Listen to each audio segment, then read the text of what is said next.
Hello friends, அப்புறம் என் தங்கச்சிங்களுக்கும் எல்லாருக்கும் வணக்கம். இன்றைக்கி நம்ம வீடியோவில் என்ன ஸ்பெஷல் அப்படின்னு பார்த்தீங்கன்னா, நம்ம ஆரம்பிச்சிருக்க இந்த 50 நாள் தையல் பயிற்சியில் இன்றைக்கி பார்க்க போகிறது 6வது வகுப்போட தொடர்ச்சி. அதாவது இந்த பதிவு இப்போ தான் முதல் முறையாக பார்க்குறேன்னு சொல்லக்கூடிய நண்பர்களும் சகோதரிகளும் இதுக்கு முன்னாடி உள்ள முதல் பதிவிலேருந்து வரிசையாக பார்த்துட்டே வந்தீங்கன்னா உங்களுக்கு எல்லா டவுட்டும் அதில் உள்ள டிப்ஸு ட்ரிக்ஸ் எல்லாமே தெரிஞ்சுக்கலாம்.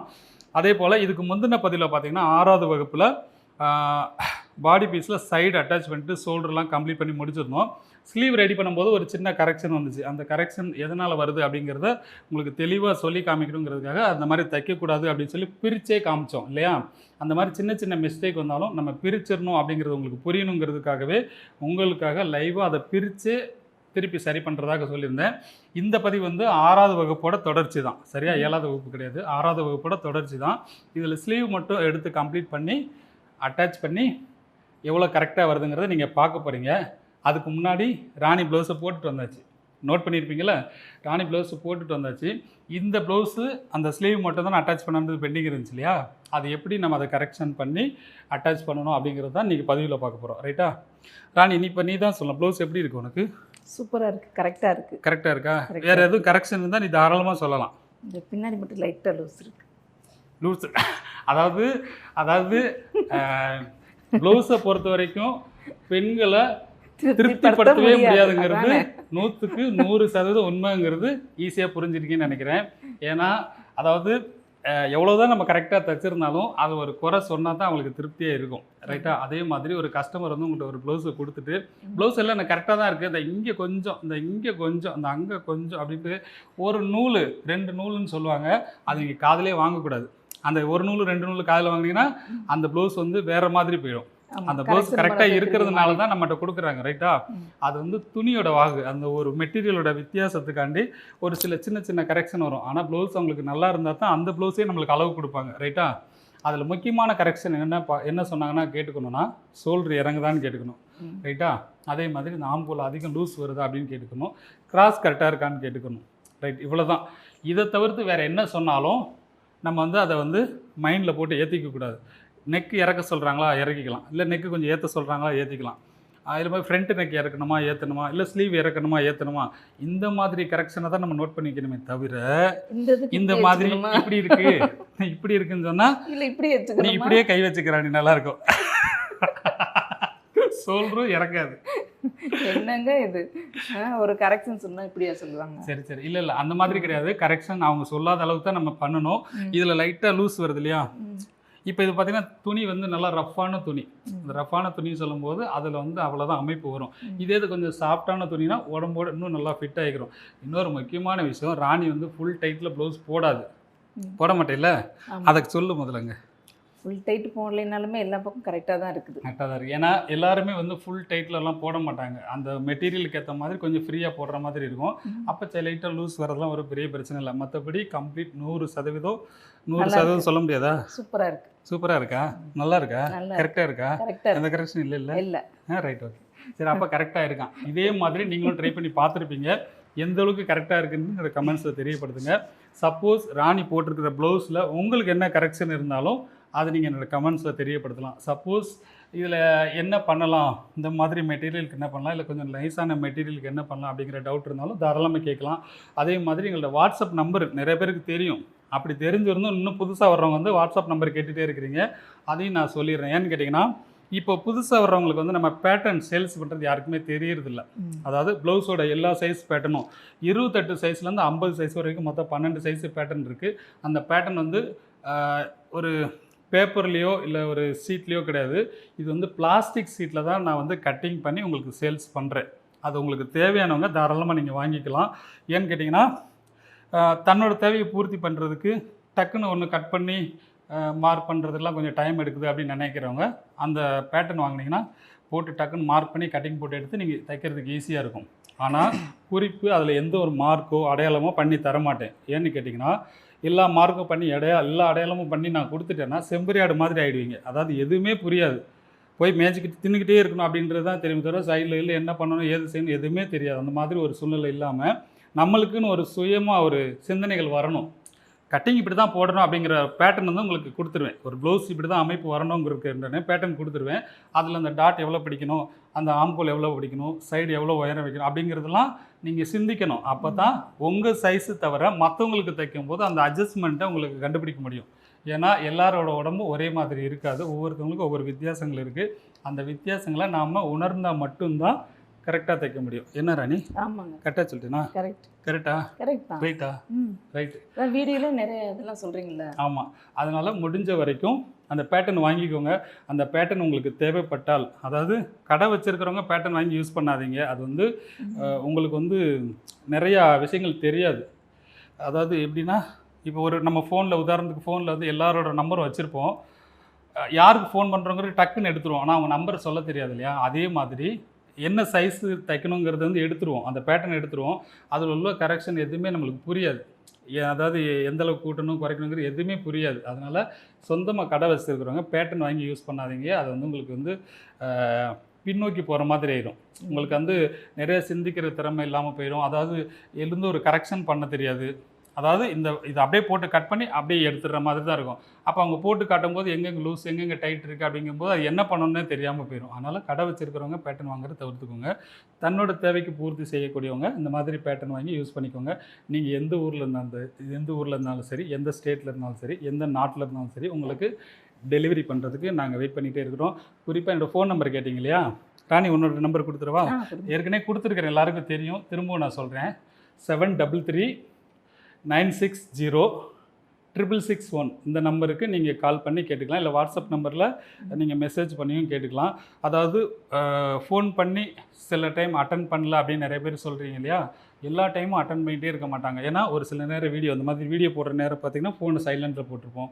மற்றபடி வேறு ஏதாவது வேலைகள் இருக்கும்போது அதை கொஞ்சம் சைலண்டில் போட்டிருப்போம். ஏன்னா ஃபோன் கால் வந்துக்கிட்டே இருக்கும் இல்லையா? நம்ம எல்லா டைமும் அட்டன் பண்ண முடியாததுனால சில நேரம் சைலண்டில் போட்டிருந்தா அட்டன் பண்ண முடியாது. அதை நீங்கள் தவறாக எடுத்துக்கவே கூடாது. ஒரே ஆப்ஷன் தான், தவறாக எடுத்துக்கவே கூடாது. ஓ அவங்க அக்கா ஃப்ரீயாக இல்லை, ஏதோ வேலையில் இருக்காங்க, வீடியோ போட்டுட்ருக்காங்க அப்படிங்கிறத நீங்கள் புரிஞ்சுக்கிட்டிங்கன்னா அந்த இடத்துல எந்த ஒரு பிரச்சனையுமே கிடையாது. நீங்கள் அந்த நம்பரில் கால் பண்ணி உங்களுக்கு ஆர்டர் தேவையானதை நீங்கள் வாங்கிக்கலாம். என்ன ராணி? ஆமாம். ரைட்டா? அதே மாதிரி ஆர்டர் கொடுத்தவங்களுக்கும் இப்போ தான் இதுக்கு முன்னாடி 2 நாளாக வீடியோ வரலன்னு எதிர்பார்த்துட்டே இருந்திருப்பீங்க. அண்ணன் ஹாஸ்பிட்டல் போயிட்டு தையெல்லாம் பிரித்தாச்சு, ஆப்ரேஷன் பண்ண தையெல்லாம் பிரித்தாச்சு. இனிமேல் ரெகுலராக உங்களுக்கு வீடியோ வந்துக்கிட்டே இருக்கும். உங்களுக்கு தேவையான அடுத்த பதிவில் என்ன வீடியோ தெரியுமா? என்ன ராணி பண்ணலாம்? நார்மல் ப்ளவுஸு கட்டிங் போட்டுக்கலாம். நார்மல் ப்ளவுஸு, அதுவும் குறிப்பாக அளவு ப்ளவுஸ் வச்சு கட்டிங் போடணும்னு கேட்டிருந்தாங்க. அளவு எடுத்து தைக்கிறதெல்லாம் படிச்சிருப்பீங்க. இது போதுமானதான் நான் நினைக்கிறேன். ஏன்னா ஒரு அளவு ப்ளவுஸ் எடுத்து லைனிங் ப்ளவுஸை தான் நான் கட்டிங் பண்ணி காமிச்சிருக்கேன். அடுத்த ப்ளவுஸ் வந்து சிங்கிள் ப்ளவுஸ் தான். என்ன ராணி? சிங்கிள் ப்ளவுஸ் தான். ஆனால் அளவு ப்ளவுஸை வச்சு அதில் மெஷர்மெண்ட் எடுத்து அதை அப்படியே காப்பி பண்ணி இதில் ட்ராயிங் பண்ண போகிறோம். பண்ணிவிட்டு அதை கட்டிங் பண்ணி எந்த அளவுக்கு கரெக்டாக ஸ்டிச்சிங் பண்ணுறாங்க அப்படிங்கிறத நீங்கள் பார்க்க போகிறீங்க. இந்த வகுப்பையும் அப்படியே தொடர்ந்து பார்த்துட்டே வாங்க. அதுக்கு அடுத்து பார்த்தீங்கன்னா குட்டி பிள்ளைக்கு ட்ரெஸ்ஸா, குட்டி பிள்ளைக்கு ஃப்ராக்கு, குட்டி பிள்ளை ஃப்ராக்கு, அப்புறம் வந்து ஸ்கூல் யூனிஃபார்ம், அது அடுத்து அது தேவைப்படும் கண்டிப்பாக. ஸ்கூல் யூனிஃபார்ம், அப்புறம் நைட்டி, அப்புறம் வந்து பிரின்சஸ் கட்டிங்கு, அப்புறம் வந்து கட்டோரி, அப்புறம் என்ன ராணி? அதான் இங்கே நில்லு ராணி, மார்க்கில் நில்லு. அதாவது நீங்கள் கேட்குற எல்லா டெய்லரிங் மறந்துட்டீங்களா? அதாவது இரு ராணி, என்னை குழப்பி விடாத. அதாவது லேடிஸ் சம்மந்தப்பட்ட, பெண்களுக்கு சம்மந்தப்பட்ட A to Z எல்லா ட்ரெஸ்ஸும் உங்களுக்கு தச்சு காமிக்கிறதுக்கு இந்த 50 நாள் தையல் பயிற்சி போதுமானதாக இருக்கும். என்னடா 50 நாள் எல்லாமே சொல்லி முடிச்சிருங்களான்னு கேட்காதீங்க. அந்த ஒவ்வொரு பயிற்சியும் சில நாட்கள் கூடும். அப்போது அது உங்களுக்கு இன்னும் தெளிவுபடுத்தி சொல்கிறதுக்கு எனக்கு ஈஸியாக இருக்கும். அந்த 50 நாளும் அந்த 50 நாளில் முடியாது, நாட்கள் கூடத்தான் செய்யும். ஆனால் வகுப்பு 50 நாள், அதாவது கோடை காலத்து 50 நாள் தையல் பயிற்சி. ரைட்டா? கரெக்டாக சொல்லிட்டேன்னா? சரி. இப்போ இன்றைக்கி இந்த ப்ளவுஸை ராணி போட்டிருக்கிறீ இல்லையா? இதில் என்ன கரெக்ஷன் வருதுங்கிறத பார்த்துட்டு சொல்லுங்கள். அதே மாதிரி அடுத்த பதிவில் நம்ம தைக்கிறதுக்கு ஒரு அளவு ப்ளவுஸ் எடுத்துக்கோங்க. யாரோட அளவு ப்ளவுஸ் இருந்தாலும் சரி, உங்களோட ப்ளவுஸ் இருந்தாலும் சரி, இல்லை உங்கள் கஸ்டமர் ப்ளவுஸாக இருந்தாலும் சரி, இல்லை உங்கள் வீட்டில் இருக்கிறவங்க ரிலேட்டிவ்ங்கிற உங்களோட தோழி யாரோட இருந்தாலும் சரி, அவங்களுக்கு ஒன்று ஃப்ரீயாக தைக்கிற மாதிரி ஒரு ப்ளவுஸ் எடுத்து வச்சுக்கோங்க. துணி கொஞ்சம் அதிகமாக எடுத்துக்கோங்க. ஒவ்வொரு சைஸுக்கும் ஒவ்வொரு அளவு தேவைப்படும். அதனால் நார்மலாக 1 மீட்டர் எடுத்துக்கோங்க. சப்போஸ் 40 சைஸை தாண்டிடுச்சா கூட 10 சென்டிமீட்ரு 20 சென்டிமீட்டர் எடுத்துக்கோங்க, ஒன்றும் பிரச்சனை இல்லை. ஏன்னா ஃபஸ்ட்டு ப்ளவுஸு பெஸ்ட்டாக இருக்கணும் அப்படிங்கிறதுக்காக எடுத்துக்கோங்க. அதுக்கப்புறமாட்டி நம்ம அவங்களுக்கு எவ்வளோ அளவு தேவையோ கரெக்டாக எடுக்கலாங்கிறது அப்புறம் நம்ம பார்த்துக்கலாம். டெய்லர் ஆனதுக்கப்புறம் பார்த்துக்கலாம். இப்போ நம்ம ஃபஸ்ட்டு ஸ்டேஜ் தான், இப்போ தான் தைக்க போகிறோம். அதனால் அது எவ்வளோ தேவையோ அதை பார்த்துக்கோங்க. அதே மாதிரி வாழ்க்கையில் என்ன பிரச்சனைகள் வந்தாலும் ரொம்ப ஃபீல் பண்ணிகிட்டே இருக்கீங்களா, எதுக்கும் கவலைப்படாதீங்க. இன்றைக்கி இருக்கிறது நாளைக்கு இல்லை அப்படின்னு சொல்லிட்டு வருத்தப்படுறது ஒரு சகோதரி என்கிட்ட திரும்ப திரும்ப சொல்லிக்கிட்டே இருந்தீங்க. உங்களுக்காக தான் குறிப்பாக சொல்கிறேன். அதாவது இன்றைக்கி இருக்கிறது நாளைக்கு இருக்காது. யாருமே நிரந்தரம் கிடையாது. ஏன்னா இன்றைக்கி அவங்க இல்லையேன்னு நம்ம ஃபீல் பண்ண, இப்போ நாமளே வச்சுக்கலாமே, இப்போ நாமளே யாரோ ஒருத்தர் இல்லைன்னா அவங்க இல்லையேங்கிறதுக்காண்டி ஒரு நாள் வருத்தப்படுவாங்க, 2 நாள் வருத்தப்படுவாங்க, 4 நாள் வருத்தப்படுவாங்க. அதுக்கடுத்து அவங்களோட வேலைகளை பார்க்குறதுக்கு 1000 பிரச்சனைகள் இருக்குது. அதனால் அதை பார்க்க போயிடுவாங்க. யாரும் இல்லையேங்கிறவங்களாக யாரும் வருத்தப்பட போகிறதில்ல, யாரும் தேட போகிறதில்ல, யாரும் கண்ணீர் விட்டுட்டே இருக்க போகிறதில்ல. அதனால் அவங்க இருந்த இடத்துல இன்னொருத்தவங்க நிரப்புறதுக்கு காத்துக்கிட்டு இருப்பாங்க. அதுதான் உலக வழக்கம்.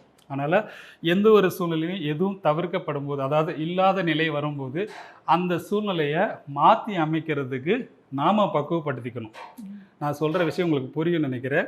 அதாவது ஒரு சகோதரி சொன்னது, தன் கணவர் இழந்த விஷயத்தை தான் என்கிட்ட ரொம்ப ஃபீல் பண்ணி சொன்னாங்க. அதனால் உங்களுக்கு யார் ஆறுதல் சொன்னாலும் அது தீரப்போகிறது கிடையாது. யார் ஆறுதல் சொன்னாலும் அதுக்கு நிறைவு பெறப்போகிறதில்ல. ஏன்னா அந்த இடத்த நிறைவுபடுத்துறதுக்கு உங்களால் மட்டுமே முடியும். உங்களோட குழந்தைகளோ, உங்களை சுற்றி உள்ள மற்ற உறவுகளோ, நண்பர்களோ, தோழிகளோ, அந்த மாதிரி உள்ளவங்க அந்த இடத்த பூர்த்தி பண்ண முடியும். அது நீங்கள் மனசு வச்சா தான் முடியும். அதனால் அதை நினச்சி நீங்கள் கவலைப்பட்டுட்டே இருக்கிறது புத்திசாலித்தனம் கிடையாது. ஏன்னா உங்களுக்கு குழந்தைகள் இருக்கிறாங்க, அவங்கள வளர்க்கணும், அவங்கள நல்லா படிக்க வைக்கணும், நம்மளோட வாழ்க்கை சிறப்பாக இருக்கணும். இப்போ இது வரைக்கும் நம்மளோட ட்ராவல் பண்ணிகிட்டே வந்தாங்க. திடீர்னு இல்லாத காலகட்டத்தில் நம்ம இன்னும் தைரியமாக தான் இருக்கணுமே தவிர, சோர்ந்து போகிற ஒரு காலகட்டம் வரும்போது இன்னும் நம்மளோட பிள்ளைகள் பலகீனமாக ஆகிடுவாங்க அப்படிங்கிறத நீங்கள் புரிஞ்சுக்கணும். உங்களுக்காகவே, அதாவது பெண்கள் தனித்து வாழக்கூடிய சகோதரிகள் எல்லாமே தனக்குன்னு ஒரு சுய தொழில் இருந்தால், சம்பாத்தியம் இருந்தால் அதுவே அவங்களுக்கு பாதுகாப்பும் தைரியமும் தன்னம்பிக்கையும் அதிகமாக கொடுக்கும் அப்படிங்கிறத நான் சொல்லியிருக்கிறேன். அதனால தான் இந்த தையல் தொழிலை தேர்ந்தெடுத்துங்கன்னு சொல்லியிருக்கேன்.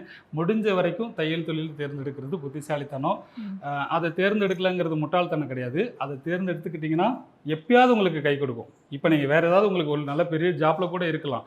இருந்தாலும் உங்களுக்கு ஒரு ஹாபியாகவே எடுத்து பண்ணிக்கோங்களேன். என்னைக்காவது ஒரு நாள் கை கொடுக்கும். அன்றைக்கி நான் உங்கள் ஞாபகத்துக்கு வருவேன்.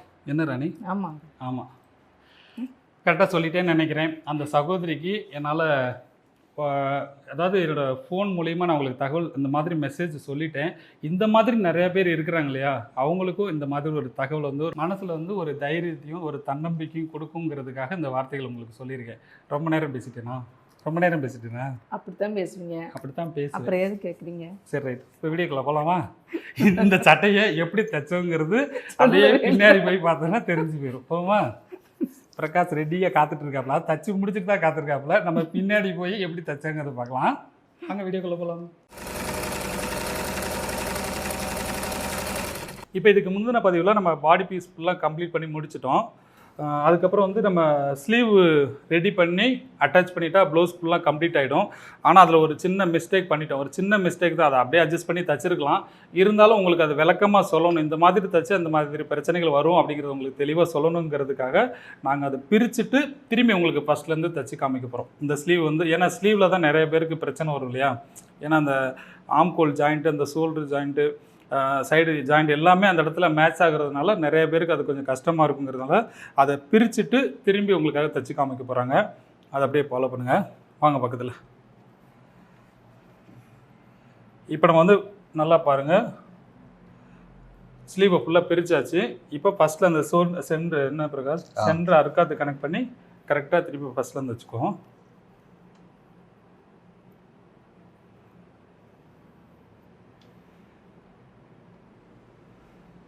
நம்ம உள்ள குடஞ்சி எடுத்துருக்கோம் இல்லையா, இந்த பக்கம் எடுத்து வச்சுக்கிட்டேன்னா இது ரெண்டும் மேட்ச் ஆகுது இல்லைன்னு தெரிஞ்சிடும். மெயின் இது தான் மேட்ச் ஆகணும். அப்போது நம்ம கரெக்டாக இருக்கும். கீழே உள்ள அளவு கணக்கு பண்ணிக்க எவ்வளோன்ட்டு.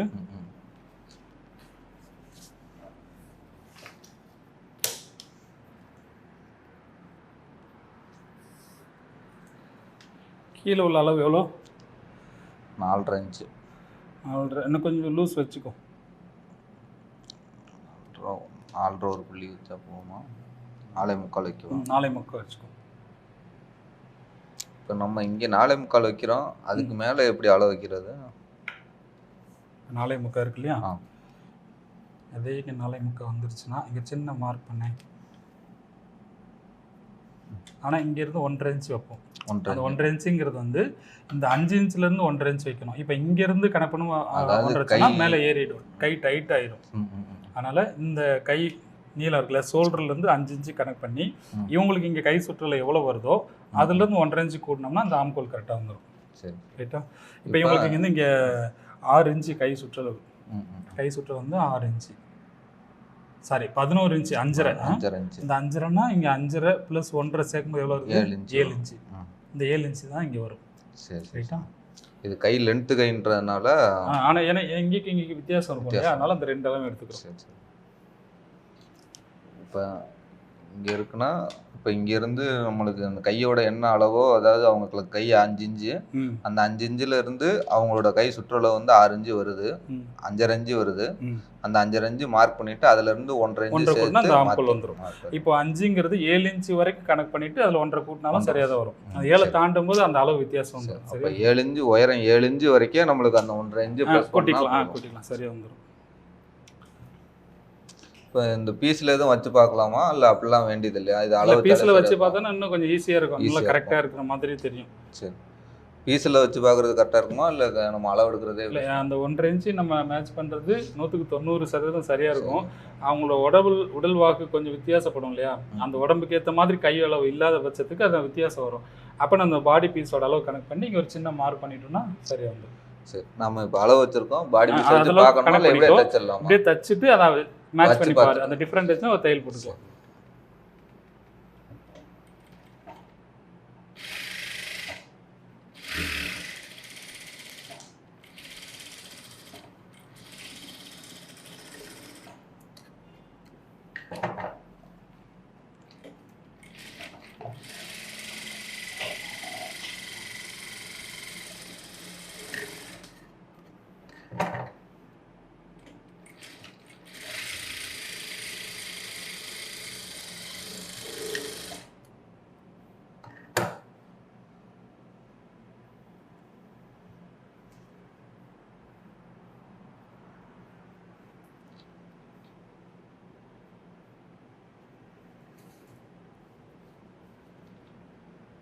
அந்த அளவு வந்து அப் அண்ட் டவுன் வராமல் பார்த்துக்கோம்.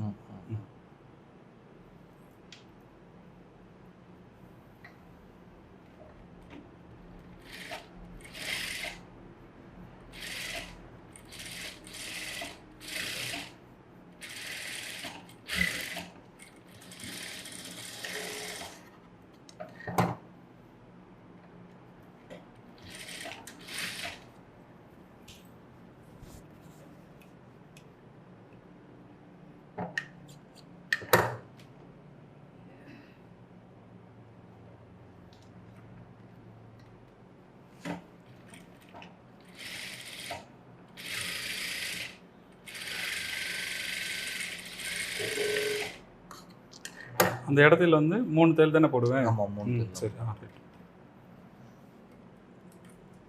சப்போஸ் அவங்க வெயிட் போட்டாங்கன்னா ஒரு தையல் பிரிச்சுக்கிட்டு இருக்கிறோம்.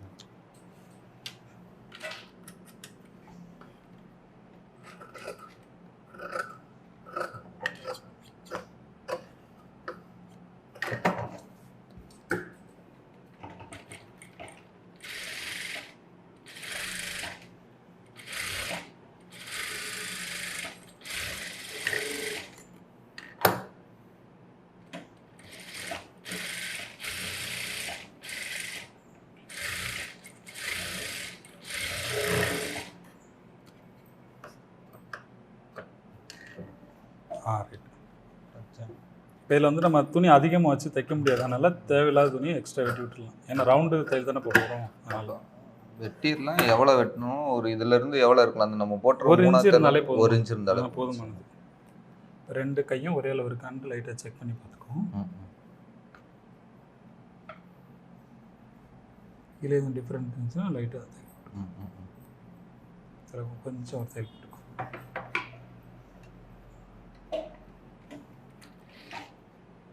கொஞ்சம் லைட்டாக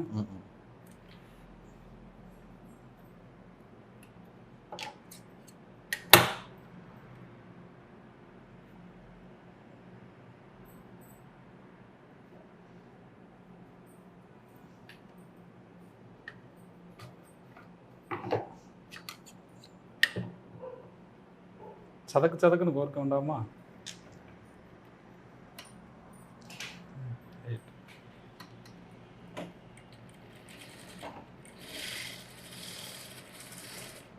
ரைட், அவ்வளோ.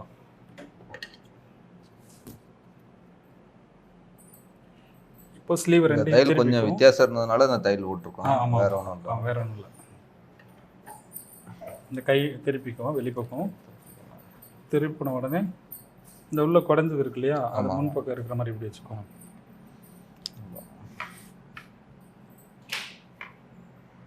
அப்படியே ஆப்போசிட் வச்சுக்கோங்க. ரைட். இது நம்ம ஸ்லீவ் கரெக்டாக ரெடி பண்ணியிருக்கோங்கிறதுக்கு அடையாளம். ஆப்போசிட் வச்சு அந்த குடஞ்சது எப்படி கரெக்டாக இருக்கும். அப்போ இது கரெக்டாக ரெடி பண்ணியிருக்கோம். அதிகமாக இருக்கிறது பேக்லையும், குடஞ்செடுத்தது ஃப்ரண்ட்டில் வைக்கணும். இப்போ இந்த ஸ்லீவை சில பேர் மாற்றி தைச்சிருவாங்களே கவனம் குறைவில். அதனால் புதுசாக தைக்கிறவங்க தெரியாமல் மாற்றி தைச்சிருவாங்க. அதனால் இந்த மாதிரி ஃப்ரண்ட்டை ப்ளவுஸை வச்சு இப்படி போட்டுக்கணும். இந்த முன்பக்கம் வைக்கும்போது இதான் முன்பக்கம் ரைட்டா. அப்போ இந்த ஸ்லீவ் இங்கேயும், இந்த ஸ்லீவ் இங்கேயும்.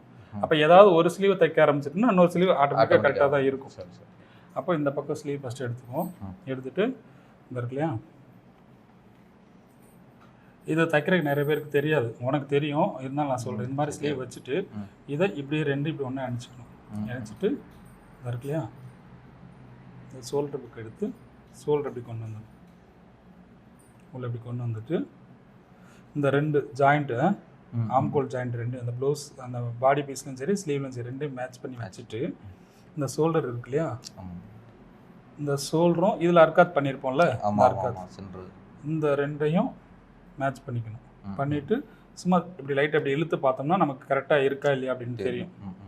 இந்த பாடி பீஸோட ஸ்லீவ் ஒரு நூல் லூஸாக இருந்தால் பரவாயில்ல, சரியாக இருக்கும். இப்போது இந்த சைடு ஜாயிண்ட் இருக்கு இல்லையா, அது வந்து பேக்கில் போயிடணும். ஸ்லீவில் உள்ள ஜாயிண்ட்டும் பேக்கில் போயிடணும். ஆனால் அந்த ரெண்டு ஜாயிண்ட் ஒன்று போல் மேட்ச் பண்ணி வச்சுட்டு நீ அப்படியே தைச்சிடு. நீ தையலுக்கு எவ்வளோ முடியோ அதை கணக்கு பண்ணி தைச்சிடு. இப்போ எக்ஸ்ட்ரா இருக்கிற பீஸ் வந்து பேக் பீஸ்க்கு வர மாதிரி தள்ளி விடணும். அதே மாதிரி ஸ்லீவ்லையும் பின்னாடி வர மாதிரி இருக்கணும். இப்போ இதில் வந்து நம்ம ஒரு 1/2 இன்ச்சு விட்டோம் தையலுக்குன்னு, அந்த 1/2 இன்ச்சு கணக்கு பண்ணி பிடிச்சிக்கலாம். ஆமாம் ஆமாம், நம்ம தையலுக்கு எவ்வளோ விட்டுருக்கோமோ அதை கணக்கு பண்ணி போட்டுச்சோம்.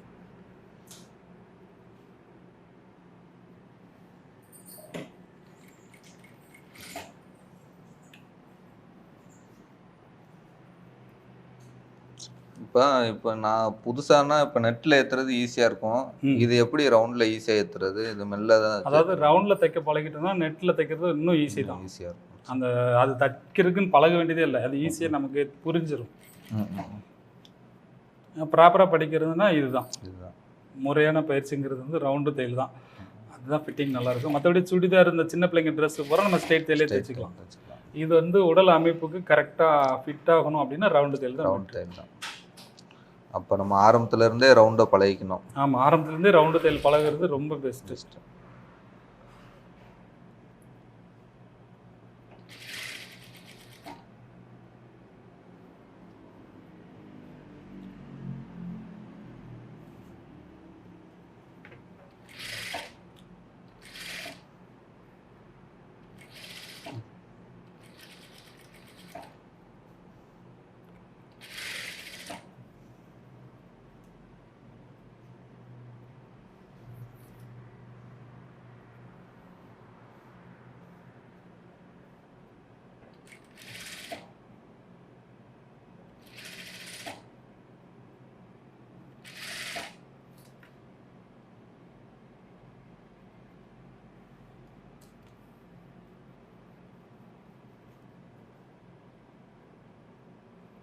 நம்ம ரவுண்டு தைக்கிறது எவ்வளோ ஸ்டார்டிங்கில் பிடிக்கணுமோ அது கடைசி வரைக்கும் ஒரே அளவில் பிடிச்சிட்டு வந்தீங்கன்னா சரி.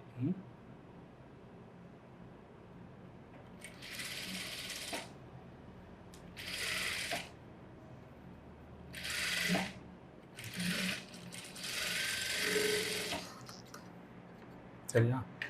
சரி.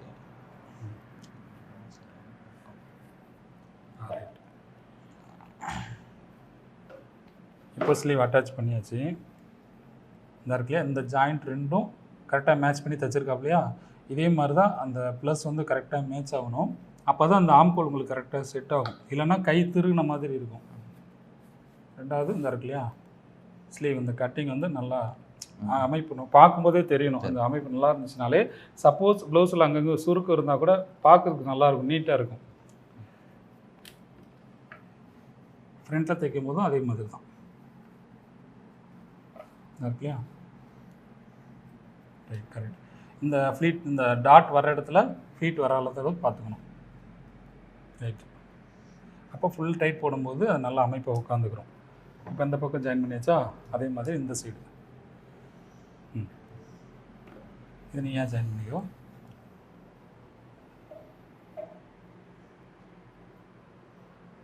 அப்படியே சொல்லிக்கிட்டே தைச்சோன்னா எல்லாருக்கும் இப்போ கேட்டுக்குருவாங்கல்ல. ஃபஸ்ட்டு இதில் வச்சு பார்த்துட்டு ஃபஸ்ட்டே ஸ்லீவ் சரியாக இருக்கான்னு பார்த்துக்கணும்.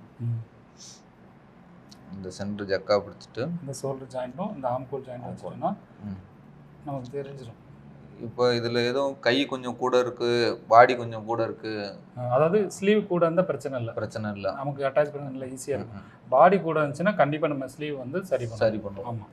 இப்போ ஸ்லீவ் கொஞ்சம் பெருசாக இருந்தாலும் கொஞ்சம் பாடி அட்ஜஸ்ட் பண்ணி அழகாக தைச்சிடலாம். கை வந்து பிரச்சனை இருக்காது. ஆனால் ஸ்லீவ் வந்து சின்னதாக இருந்து பாடி பீஸ் பெருசாக இருந்துச்சுன்னா நம்ம ஸ்லீவ் அட்டாச் பண்ணும்போது மேட்ச் ஆகாது. அட்ஜஸ்ட் பண்ணி தைச்சிடோம்னா ஷோல்டர் இறங்கும். அப்போ எப்பயுமே ஸ்லீவுக்கு முன்ன பின்ன இருந்தால் நம்ம அட்ஜஸ்ட் பண்ணிக்கலாம். ஆனால் பாடியை எந்த விதத்துலையும் அட்ஜஸ்ட் பண்ணக்கூடாது. ஆமாம், பாடி வந்து இருக்கிற அளவு என்னவோ. இப்போ கை கொஞ்சம் லைட்டாக லூஸ் இருந்துச்சு வச்சுக்கோங்க, ஷோல்டர் வந்து இறங்காது, அழகாக உட்காரத்தான் செய்யும். கை டைட் பண்ணுறேன்னா ஷோல்டர் இறங்கத்தான் செய்யும்.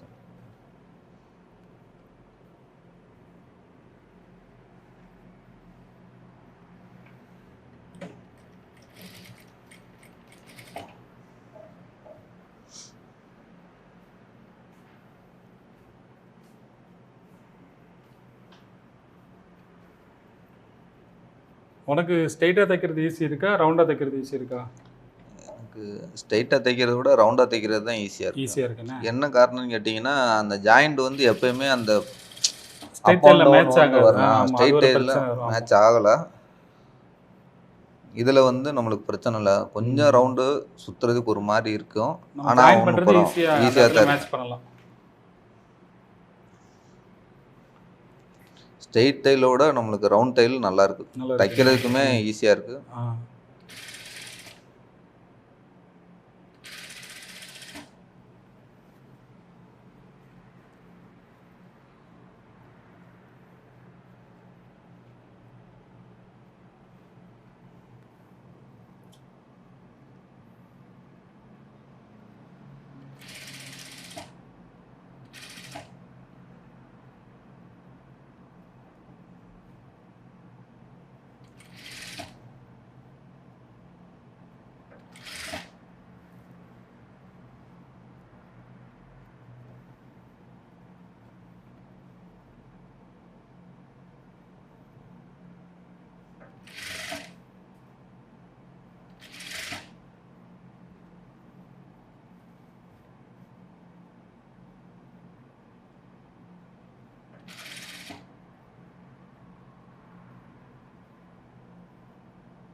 இந்த ரவுண்ட் தையல் போடும்போது நம்ம ஒரே ஒரு தையல் போட்டுட்டு செக் பண்ணதுக்கப்புறம் இன்னொரு தையல் போடலாம்.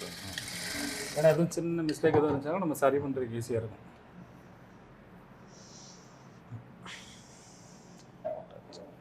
இப்போ 2 ஸ்லீவ் முடிச்சாச்சு.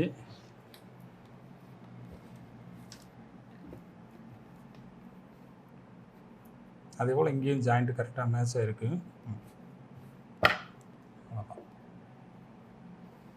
இப்போ இந்த ப்ளவுஸ் வந்து நம்ம ட்ரையல் பார்க்க போகிறோம், சரியா? ராணியை போட்டு சொல்லிட்டு ட்ரையல் பார்ப்போம், எப்படி கரெக்டாக இருக்குது இல்லை எதுவும் கரெக்ஷன் இருக்கா அப்படிங்கிறத தெரிஞ்சுக்கலாம். இன்றைக்கி பதிவில் ராணிக்கு ஒரு ப்ளவுஸ் மெஷர்மெண்ட் எடுத்து கட்டிங் பண்ணி ஃபுல் ஸ்டிச்சிங் பண்ணி அந்த ப்ளவுஸ் எவ்வளோ கரெக்டாக இருக்குது அப்படிங்கிறத நீங்கள் பார்த்துருப்பீங்க. இதே மெத்தடில் நீங்களும் ட்ரை பண்ணி பாருங்கள். இது ஒரு லைனிங் ப்ளவுஸுங்கிறதுனால நிறைய பேருக்கு வந்து என்னடா சிங்கிள் ப்ளவுஸ் தைக்க முடியலன்னு சொல்லிட்டு ஃபீல் பண்ணியிருப்பீங்க. இந்த லைனிங் ப்ளவுஸை எந்த அளவுக்கு பர்ஃபெக்டாக தைச்சிருக்கீங்க அப்படின்னு சொல்லிட்டு எனக்கு கமெண்ட்ஸில் தெரியப்படுத்துங்க. அதே மாதிரி நீங்கள் தைக்கிற ஒவ்வொரு ப்ளவுஸும் சுடிதார் எந்த மாடலாக இருந்தாலும் சரி, டெய்லர் ப்ரோ அப்படிங்கிற இன்ஸ்டாகிராமில் டேக் பண்ணி போட்டிங்கன்னா எனக்கு ரொம்ப சந்தோஷமாக இருக்கும். அதே போல் இன்றைக்கி பதிவில் ஒரு லைனிங் ப்ளவுஸ் வந்து கம்ப்ளீட் பண்ணி முடிச்சிட்டோம். இதுக்கு அடுத்து வர போகிற பதிவில் நீங்கள் எல்லோரும் ரொம்ப எதிர்பார்த்துட்டே இருந்தது, அதாவது ஏன்னா அளவெடுத்து தைக்கிறத விட ஒரு அளவு ப்ளவுஸை வச்சு அதில் மெஷர்மெண்ட்டை எடுத்து கட்டிங் போடணும் அப்படின்னு சொல்லிட்டு தான் நிறைய பேர் விரும்புகிறீங்க. ஏன்னா நம்மகிட்ட எல்லாருமே அளவு கொடுப்பாங்க சொல்ல முடியாது இல்லையா? அதனால் அந்த அளவு ப்ளவுஸை வாங்கிட்டு அதுலேருந்து எப்படி மெஷர்மெண்ட் எடுக்கலாம். ஏன்னா எல்லாரும் அளவு ப்ளவுஸை போட்டு டிராயிங் பண்ணுங்க. அது வந்து ஒரு குருட்டுத்தனமான ஒரு பயிற்சி தான். இருந்தாலும் அதுலேயும் கரெக்டாக தான் வரும், இல்லைன்னு சொல்லலை. அது வந்து சுருக்கமான ப்ளவுஸோ இல்லை சரியில்லாத ப்ளவுஸுன்னு சொல்லும்போது நம்ம அதை அப்படியே போட்டு காப்பி எடுக்கிறத விட அந்த அளவு ப்ளவுஸ்லேருந்து மெஷர்மெண்ட்டை எடுத்து கட்டிங் போடுறது இன்னும் கொஞ்சம் நல்லா தெளிவாக இருக்கும், உங்களுக்கு ரொம்ப ஈஸியாக இருக்கும். அதில் உள்ள கரெக்ஷன் எதுவும் சொன்னாங்கன்னா அதை சரி பண்ணுறதுக்கு இந்த மெஷர்மெண்ட் யூஸ்ஃபுல்லாக இருக்கும். ஏன்னா அது கழுத்து இறக்குங்கம்பாங்க, கை ஏற்றுங்கம்பாங்க, கிராஸை நகட்டிங்கம்பாங்க, இல்லை இறக்கி வைங்கம்பாங்க, ப்ளவுஸு இன்னும் இறக்க வைங்க சொல்லுவாங்க. அந்த கரெக்ஷன்லாம் அந்த அளவு ப்ளவுஸ் வந்து மெஷர்மெண்ட் எடுத்துகிட்டு அதுலேருந்து எவ்வளோ கூட்டணும் குறைக்கணுங்கிறத நம்ம தைக்க போகிற ப்ளவுஸில் கொண்டு வந்தோம்னா உங்களுக்கு ரொம்ப ஈஸியாக இருக்கும். இன்றைக்கி வகுப்பில் உங்கள் எல்லாருக்கும் ரொம்ப திருப்திகரமாக இருந்ததுன்னு நினைக்கிறேன். இந்த 6வது வகுப்பில் ஒரு ப்ளவுஸ் ஃபுல்லாக கம்ப்ளீட் பண்ணி முடிச்சிட்டோம். அதுக்கடுத்து 7வது வகுப்பில் பார்த்தீங்கன்னா ஒரு அளவு ப்ளவுஸில் மெஷர்மெண்ட் எடுத்து கட்டிங் பண்ணி ஸ்டிச்சிங் பண்ண போகிறோம். அதில் நீங்கள் எல்லோரும் அப்படியே ஃபாலோ பண்ணிகிட்டே வாங்க. அடுத்த பதிவில் ஒரு சிங்கிள் ப்ளவுஸ் எவ்வளோ ஈஸியாக தைக்கலாங்கிறத நீங்கள் பார்க்க போகிறீங்க. அதுக்கு முன்னாடி உங்களிடமிருந்து விடைபெறுவது உங்கள் அன்பு அண்ணன் டெய்லர் ப்ரோ. நன்றி, வணக்கம், பை பாய்.